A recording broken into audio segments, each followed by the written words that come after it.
Last class में मैंने बता दिया था कि इंटीग्रेशन कितने टाइप के होते हैं, दो टाइप के। इंटीग्रेशन क्या होते हैं, दो टाइप के। कौन कौन से? एक होता है आपका डेफिनेट इंटीग्रेशन और दूसरा कौन सा होता है, इनडेफिनेट इंटीग्रेशन। ठीक है, ये लास्ट क्लास में ही मैंने समझा दिया था। जिसने नहीं देखा हो अभी वो लास्ट वाला वीडियो देख के सो क्लियर हो जाएगा। डेफिनेट इंटीग्रेशन में क्या होता है, डेफिनेट इंटीग्रेशन में कांस्टेंट वैल्यू आती है, कांस्टेंट वैल्यू। जैसे फॉर एग्जांपल क्या वैल्यू आएगी, 1 2 10 -3 100, इस तरह की कुछ वैल्यूज आएंगी। इनडेफिनेट में क्या आएगा, इनडेफिनेट में क्या आएगा, वेरिएबल्स, जैसे x² y³ 3 और z², इस तरह से वैल्यूज वेरिएबल्स के टर्म्स में आएंगे। ठीक है, प्लस क्या आएगा, प्लस एक कांस्टेंट ऑफ इंटीग्रेशन c आएगा। ये चीज मैंने बताई थी। ठीक है, डेफिनेट में क्या करते हैं, डेफिनेट में हम लोअर लिमिट और अपर लिमिट के अंदर सॉल्व करते हैं, लोअर लिमिट और अपर लिमिट के अंदर सॉल्व करते हैं। इनडेफिनेट में कोई भी लोअर अपर लिमिट्स नहीं होती हैं। इसको सॉल्व करने का तरीका भी मैंने बताया था कि कैसे सॉल्व करते हैं। पहले अपर लिमिट पुट करते हैं, फिर माइनस लोअर लिमिट पुट करके सॉल्व करते हैं, तो हमारी क्या आती है, फाइनल वैल्यू आती है। लेकिन इसमें इनडेफिनेट में कोई लिमिट्स नहीं होती हैं, उसमें वेरिएबल्स टाइप के टर्म आते हैं और साथ में क्या रहता है, constant of integration. For example revise करने के लिए मैं एक क्वेश्चन सॉल्व कर देता हूं छोटा सा। ठीक है, आपको याद आ जाएगा कि कैसे करते हैं। सपोज आपको इंटीग्रेट करना है, आपको इंटीग्रेट करना है इंटीग्रल y² dy। लिमिट्स क्या होनी चाहिए, लिमिट्स होनी चाहिए 2 4, यानी लोअर लिमिट कितनी है, इसको लोअर लिमिट बोलते हैं, ये 2 है। अपर लिमिट कितनी है, 4। तो 2 और 4 के बीच में आपको क्या करना है, y² को इंटीग्रेट करना है। इसको पढ़ेंगे कैसे, इंटीग्रल y² dy। ठीक है, यानी y² का इंटीग्रेशन किसके रिस्पेक्ट में, y के रिस्पेक्ट में। तो हम कैसे इंटीग्रेट करते हैं, पहले ब्रैकेट, जब भी लिमिट्स हो तो हम ब्रैकेट, बिग ब्रैकेट लगाएंगे, वेरिएबल लिखेंगे, वेरिएबल पावर कितनी है 2, पावर में 1 ऐड करेंगे, डिवाइड पूरी चीज को किससे डिवाइड कर देंगे, ये जो पावर है 2 + 1। फिर यहाँ लोअर लिमिट लगाएंगे, यहाँ पे अपर लिमिट लगाएंगे। 2 + 1 कितना होता है 3, 2 + 1 कितना होता है 3, नीचे भी कितना हो जाएगा 3। लिमिट्स कितनी है 4, लोअर लिमिट कितनी है 2। अब इसको सॉल्व कैसे करते हैं, लोअर पहले एक बार अपर लिमिट पुट करेंगे माइनस लोअर लिमिट पुट करेंगे। किसकी जगह पुट करेंगे, y की जगह। x होता तो x की जगह करते, z होता तो z की जगह करते। अभी y है तो y की जगह पुट करेंगे, पहले 4³ / 3 माइनस लोअर लिमिट कितनी है 2, 2³ / 3। ठीक है, 4³ कितना होता है, 4 4 16, 4 64, 4³ होता है 64/3 माइनस 2³ होता है 8/3। ये आपने लिमिट सॉल्व कर दी है। बस यहाँ पे जनरल क्या है, एलसीएम लेके सॉल्व करना है। एलसीएम क्या हो जाएगा 3, फिर 64 - 8, 64 - 8 कितना होता है 56/3। क्या ये 3 से डिविजिबल है, नहीं, तो आप ऐसा आंसर लिखेंगे। ये आपका इनडेफिनेट इंटीग्रेशन। ठीक है, और डेफिनेट इंटीग्रेशन होता तो ये 2 और 4 नहीं होते और ये हां लिमिट नहीं आती, आपका आंसर क्या आ जाता, y³ / 3 + c आंसर आ जाता। तो वो कैसा हो जाता है, इनडेफिनेट इंटीग्रेशन। तो आई होप आपको ये समझ में आ गया होगा। ठीक है, इसका एग्जांपल मैं लास्ट क्लास में करा चुका हूं, ये रिवाइज करने के लिए बताया। अब थोड़ा सा आगे बढ़ते हैं कि इंटीग्रेशन में और सारी क्या चीजें हैं। तो इसको मैं रब कर देता हूं, आप अगर चाहें तो नोट कर सकते हैं। जैसे डिफरेंशिएशन मैंने बताया था कि अगर डिफरेंशिएशन में कांस्टेंट वेरिएबल के साथ एक कांस्टेंट हो तो कांस्टेंट कहां जाता है, बाहर। तो इसमें भी क्या है, अगर वेरिएबल के साथ क्या है एक कांस्टेंट, तो ये कांस्टेंट कहां जाएगा, बाहर। इसको हम क्या लिख सकते हैं, 2 बाहर आ जाएगा इंटीग्रल के, तो इंटीग्रल x² dx। क्या करेंगे, x² को इंटीग्रेट करेंगे, क्या आएगा 2 + 1/2 + 1 और क्या कर देंगे प्लस c। तो x 2 + 1 कितना हो जाएगा x³ / 3 प्लस c और बाहर क्या था 2। तो फाइनल आंसर क्या हो जाएगा 2/3 x³ + c। c क्या है यहाँ पे, कांस्टेंट ऑफ इंटीग्रेशन। ठीक है, ये इस तरह से आपका एग्जांपल होगा। सिंपल सा मतलब है कि अगर आपको जो इंटीग्रेट करना है उसमें वेरिएबल के साथ एक कांस्टेंट हो, चाहे प्लस हो माइनस हो, साइन के साथ उसको क्या कर देंगे, बाहर कर देंगे। सपोज यहाँ पे अगर माइनस होता तो हम क्या करते हैं, तो यहाँ पे बाहर -2 आ जाता, प्लस है तो प्लस आएगा, माइनस है तो माइनस आएगा। सिंपल सी बात है, ये आपको समझ में आ गई। ठीक है, तो आगे बढ़ते हैं, ये मैं मिटा देता हूं।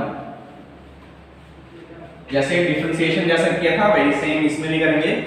सपोज आप जो इंटीग्रेट कर रहे हैं उसमें दो या दो से ज्यादा टर्म्स हैं, जैसे x square plus 1/3x plus 2x cube dx।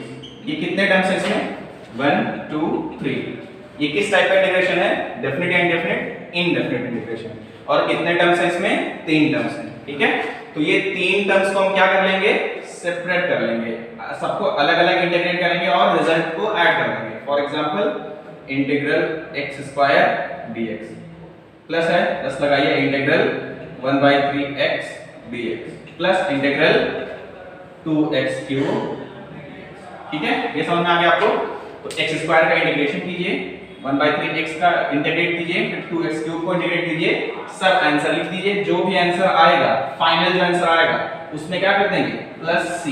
उसमें क्या कर देंगे? Plus c।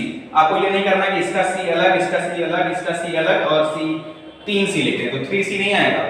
तीनों का जो इंटीग्रेशन करने के बाद आएगा उसमें फाइनली आप क्या जोड़ेंगे? सिर्फ एक c आएगा। याद रखिएगा, अगर 3 है टर्म या 4 टर्म्स हैं तो चारों का अलग अलग आपको नहीं ऐड करना है, फाइनली सिर्फ एक कांस्टेंट ऑफ इंटीग्रेशन आएगा। ठीक है, इसको आप इंटीग्रेट करिए, जो रिजल्ट आएगा वो लिखिए, प्लस इसको इंटीग्रेट करिए, जो रिजल्ट आएगा लिखिए, इसको इंटीग्रेट करिए, जो रिजल्ट आएगा लिखिए। तीनों को लिखने के बाद प्लस क्या करनी है उसमें? c। ठीक है, अगर यहाँ पे लिमिट लगती है, सपोज 1 से 2 लिमिट लगी हुई है, तब ये c नहीं आएगा तो आपकी वैल्यू क्या आएगी? हो सकता है 10 आए, हो सकता है 11 आए, हो सकता है -4 आए, कुछ भी आ सकती है, ये वैल्यू आएगी। ठीक है ना, समझ में आ गया होगा आपको? ठीक है, तो इतना आप नोट कर लीजिए, इसके आगे हम और आगे बढ़ते हैं फिर। ठीक है, तो आगे बढ़ते हैं, इसको मैं रब कर देता हूँ। अब देखते हैं और इंटीग्रेशन के कुछ फॉर्मूलाज। ठीक है, पहला फॉर्मूला है इंटीग्रल sin x dx। ठीक है, sin x dx, sin x का डिफरेंशिएशन क्या होता है? cos x होता है, तो sin x का इंटीग्रेशन क्या होगा? -cos x। ठीक है, पहला याद रखिए, ये रूल्स आपको याद रखने हैं। अगर ये चीज आपको नहीं पता होगी कि sin x का इंटीग्रेशन क्या होता है तो आप ये क्वेश्चन सॉल्व नहीं कर पाएंगे। sin x का इंटीग्रेशन क्या होता है? -cos x। दूसरा cos x का इंटीग्रेशन क्या होगा? cos x का इंटीग्रेशन होगा sin x। ठीक है, cos x का इंटीग्रेशन क्या होगा? sin x। ये इनडेफिनिट इंटीग्रेशन है तो यहाँ पे क्या आ जाएगा? c। यहाँ पे क्या आ जाएगा? c।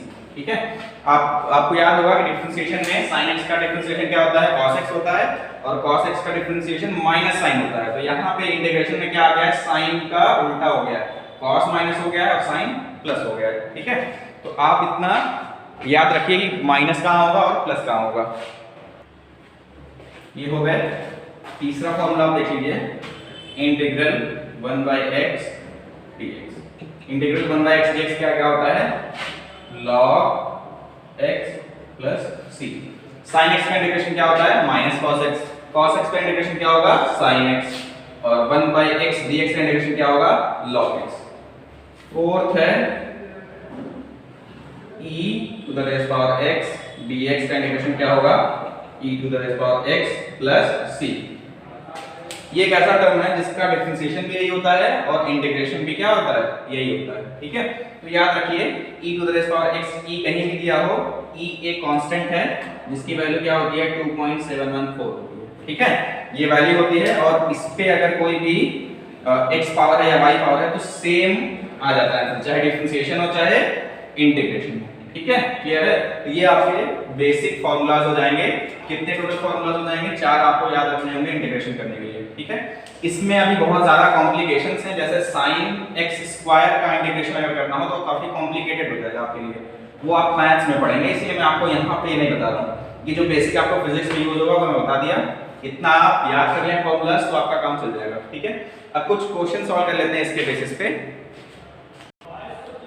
पहला एग्जांपल याद रखिए फॉर्मूलाज, अब इसके बेसिस पे हम एग्जांपल लेते हैं।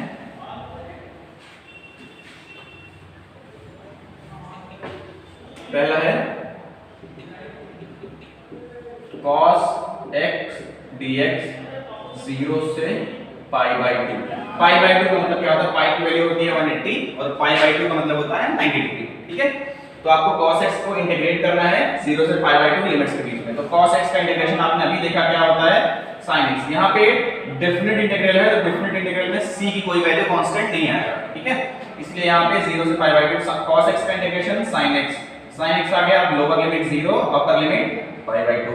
तो एक बार हम क्या करेंगे, अपर लिमिट पुट करेंगे माइनस लोअर लिमिट पुट करेंगे, तो sin pi by 2 minus sin 0, ठीक है। ये हो गया sin पाई बाई 2, sin 90 की वैल्यू कितनी होती है 1 और sin 0 की वैल्यू कितनी होती है 0, तो 1 माइनस 0 कितना आ जाएगा 1, ये आपका आंसर हो जाएगा, ठीक है। इस तरह से क्या करेंगे आप सॉल्व करेंगे। इसी तरह से सिंपल क्वेश्चन आपको मिलेंगे और आप सॉल्व करते जाएंगे, ठीक है। एक और एग्जांपल लेता हूं, थोड़ा सा ट्रिकी एग्जांपल है, ध्यान से सुनिएगा। ये दूसरा एग्जांपल है, integral capital M V dv और इंटीग्रेट करना है आपको u से v के बीच में, यानी u लोअर लिमिट है और v क्या है अपर लिमिट। अब इसको हम कैसे सॉल्व करेंगे, देखिए ध्यान से देखिए, d के साथ क्या है, d के साथ यहाँ पे क्या है v है, ठीक है। तो जो v वाला टर्म होगा वही इंटीग्रेट होगा, बाकी को हम क्या ट्रीट करेंगे कांस्टेंट ट्रीट कर देंगे। जैसे यहाँ पे अगर लिखा हो x dx और यहाँ पे g लिखा हो, ठीक है। तो d के साथ क्या है x, तो सिर्फ x इंटीग्रेट होगा, बाकी वाला टर्म क्या हो जाएगा कांस्टेंट ट्रीट होगा, और कांस्टेंट कहां जाता है इंटीग्रल के बाहर आ जाता है, ठीक है। यही चीज मुझे समझानी थी, इसीलिए मैंने एग्जांपल लिया। तो यहाँ पे देखिए d के साथ क्या है v, तो v सिर्फ इंटीग्रेट होगा, बाकी जो है जो m हो या 2 कुछ भी हो वो कहां आ जाएगा बाहर आ जाएगा। तो बाहर आ गया m, अंदर क्या बचेगा v dv, लिमिट्स कहां से कहां v से q। v पे पावर कितनी है, कुछ नहीं है, पावर मतलब 1 होता है। m पहले से है, ब्रैकेट लगाइए, v पावर में क्या करते हैं 1 ऐड करते हैं, तो अभी पावर कितनी है 1, 1 प्लस 1 कितना हो जाएगा 2, और 2 जो आता है उसी से नीचे डिवाइड भी करते हैं, ठीक है। लिमिट कहां से कहां लगाएंगे 2 से v लगाएंगे। अब एक बार अपर लिमिट रखते हैं, एक बार लोअर लिमिट। तो पहले बाहर m है, अपर लिमिट कितनी हो जाएगी v²/2 माइनस लोअर लिमिट कितनी हो जाएगी u²/2 हो जाएगी, ठीक है। एलसीएम ले लीजिए, एलसीएम लेंगे तो क्या हो जाएगा m बाहर है, एलसीएम 2 हो जाएगा और ऊपर क्या आ जाएगा v² - u², ये आपका क्या आ जाएगा फाइनल आंसर, ठीक है। ये एग्जांपल काफी अच्छा है, इसमें ये समझ में आया कि जो b के साथ होगा, जैसे b है तो यही v इंटीग्रेट होगा, बाकी का जो भी टर्म होगा वो क्या आ जाएगा कांस्टेंट ट्रीट होके बाहर आ जाएगा। अगर यहाँ d के साथ m लिखा होता तो v बाहर आ जाता, m को हम इंटीग्रेट कर देते, ठीक है। समझ आ गया। तो ये एग्जांपल आप अच्छा एग्जांपल है, इसको आप नोट कर लें। एक एग्जांपल और लेता हूं मैं इंटीग्रेशन में, देख लीजिए उसको भी।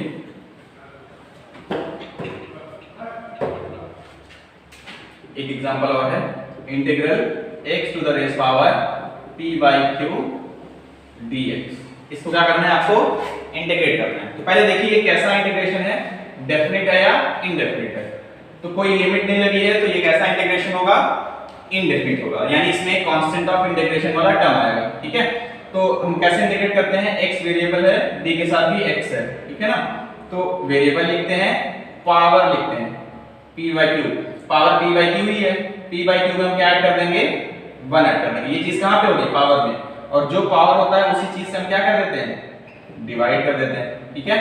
प्लस क्या आ जाएगा c आ जाएगा, p/q + 1 क्या हो जाएगा एलसीएम होगा आपका q, ऊपर आ जाएगा p + 1 और ये पावर किस पे होगी x पे होगी, ठीक है। डिवाइडेड बाय ये भी p/q + 1 है, तो यही चीज आ जाएगी p + 1/q आ जाएगा प्लस c। अब देखिए q कहां चला जाएगा, q डिवाइड होकर ऊपर चला जाएगा, तो आपका आंसर आ जाएगा q by p + 1 x to the raise power p + 1/q plus c, ये आपका क्या आ जाएगा आंसर, ठीक है। जैसे यहाँ पे p/q को हम क्या कंसीडर करेंगे पावर, जो भी पावर है ये x नहीं है वो क्या हो जाएगा इंटीग्रेट हो जाएगा। अगर यहाँ पे x होता तो हमें इसको भी इंटीग्रेट करना पड़ता और ये क्वेश्चन काफी ज्यादा टफ हो जाता, लेकिन x नहीं है, क्या है p/q, तो x के अलावा जो भी होगा वो हम क्या ट्रीट करेंगे कांस्टेंट, और कांस्टेंट का इंटीग्रेशन इस तरह से किया जाता है, ठीक है। x वेरिएबल पावर में +1 ऐड करेंगे और जो पावर आया उसी चीज से क्या कर देंगे डिवाइड कर देंगे, ठीक है। तो ये आपका इंटीग्रेशन। तो मैंने जो बेसिक इंटीग्रेशन है वो मैंने पूरा कवर कर दिया है, डिफरेंशिएशन भी कवर कर दिया है, दो लेक्चर हैं, दो पार्ट, डिफरेंशिएशन के 2 पार्ट और इंटीग्रेशन के 2 पार्ट, ठीक है। इसको आप लोग नोट कर लीजिए, देख लीजिए, जैसे आप मैं करा रहा हूँ वैसे पढ़ते रहिए, नोट्स बनाते रहिए और उसी वक्त सॉल्व करिए तो आपको समझ में आएगा, ठीक है। इसके आगे मैं नया चैप्टर स्टार्ट करूंगा अगले वीडियो में, तो फिलहाल ये जो है आप यूज कर लीजिए, मतलब समझ लीजिए इसको और डिफरेंशिएशन इंटीग्रेशन करना सीख लीजिए अच्छे से, ठीक है ना, क्योंकि जो नेक्स्ट चैप्टर मैं स्टार्ट करूंगा उसमें इसका बहुत ज्यादा यूज होगा, ठीक है। तो मैं अब ये क्लास यहाँ पे खत्म करता हूँ। Thank you.